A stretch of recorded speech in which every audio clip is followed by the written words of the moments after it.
नमस्कार, स्वागत है आपका। मैं हूं हेमंत चढ़ाड़ बहुजन न्यूज़ एमपी में, जहां आपको मिलती हैं दमोह और मध्य प्रदेश की हर बड़ी खबर सबसे पहले, सबसे तेज।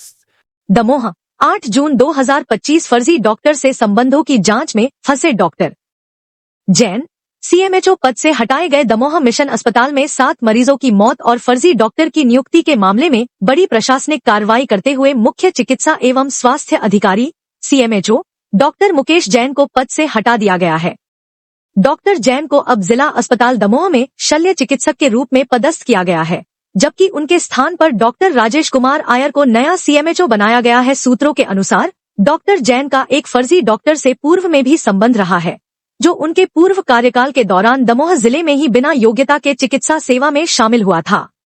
उस समय भी डॉक्टर जैन की भूमिका पर सवाल उठे थे, लेकिन कोई ठोस कार्रवाई नहीं हुई।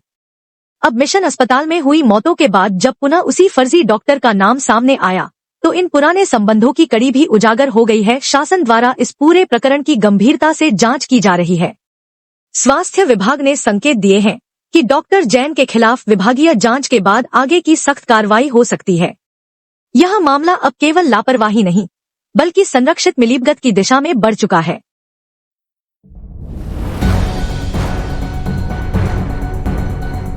उच्च शिक्षा में उलझन, पोर्टल पर नहीं दिख रहे प्राइवेट कॉलेज, छात्रों के सामने विकल्पों का संकट। मध्य प्रदेश में शैक्षणिक सत्र 2025-26 के लिए ऑनलाइन प्रवेश प्रक्रिया शुरू हो चुकी है, लेकिन अब तक पोर्टल पर सिर्फ सरकारी कॉलेज ही दिखाई दे रहे हैं।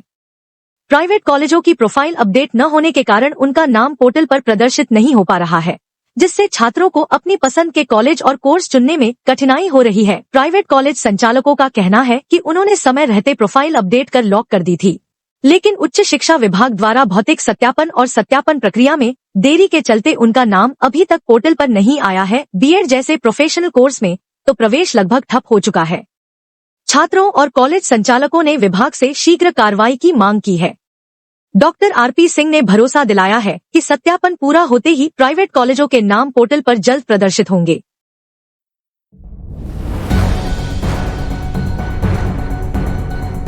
दमोह अमृत 2.0 योजना के अंतर्गत पूरा करने हेतु शहर के 3 तालाबों का टेंडर जारी हुआ था, लेकिन पुरैना और पाठक कॉलोनी तालाबों की बाउंड्री वॉल सुधार कार्य में एजेंसी की निष्क्रियता सामने आई है। पुरैना तालाब से मात्र 50 मीटर की दूरी पर उर्दू स्कूल चल रहा है, जहां क्षतिग्रस्त दीवार से दुर्घटना का खतरा मंडरा रहा है।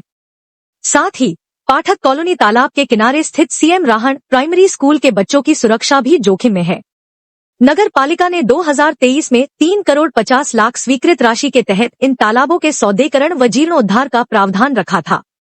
टेंडर के पश्चात संबंधित एजेंसी से कार्य पूरा करने की उम्मीद की गई, परंतु उसकी ओर से कोई कार्रवाई नहीं हुई।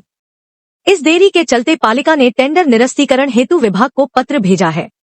समस्याग्रस्त स्थिति के समाधान हेतु नया टेंडर जारी कर जल्द से जल्द कार्य आरंभ करने की मांग उठी है।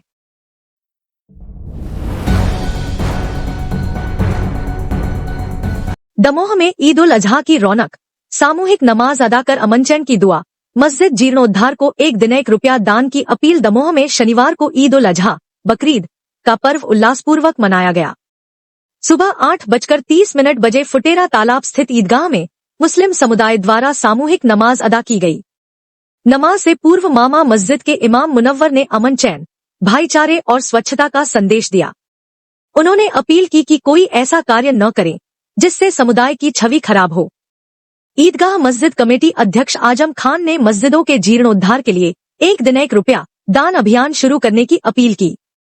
उन्होंने कहा कि हर व्यक्ति साल में ₹365 दान करे तो जरूरतमंद मस्जिदों की मरम्मत संभव होगी। नमाज में 3 साल की बच्ची जुमीव द्वारा पिता संग दुआ मांगना भावुक क्षण रहा। मड़ियादों और आसपास के गांवों में भी ईदगाहों पर सामूहिक नमाज अदा की गई।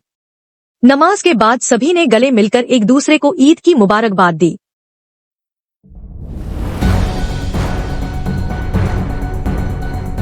दमोह में नई पहल, 10वीं पास छात्र छात्राओं को वेबसाइट बनाने और जावास्क्रिप्ट सीखने का मौका। दमोह में तकनीकी शिक्षा को बढ़ावा देने के लिए पॉलिटेक्निक कॉलेज के कंप्यूटर साइंस विभाग द्वारा 10वीं तक योग्यता रखने वाले छात्र छात्राओं के लिए 2 तकनीकी प्रशिक्षण कोर्स शुरू किए जा रहे हैं।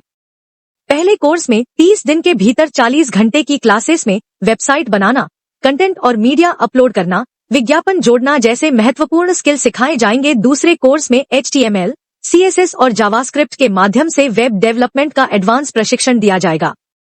इसके लिए 25-25 छात्रों के 2 बैच बनाए जाएंगे। प्राध्यापक सुरेंद्र कुर्मी ने बताया कि 10 जून तक रजिस्ट्रेशन की प्रक्रिया चलेगी और 16 जून से कक्षाएं प्रारंभ होंगी। इस पहल से युवाओं को रोजगार और स्वरोजगार के नए अवसर मिलेंगे। कोर्स पूरा करने पर प्रमाण पत्र भी मिलेगा, जिससे प्लेसमेंट में भी मदद मिलेगी। Subscribe the Bahujan News and like this video.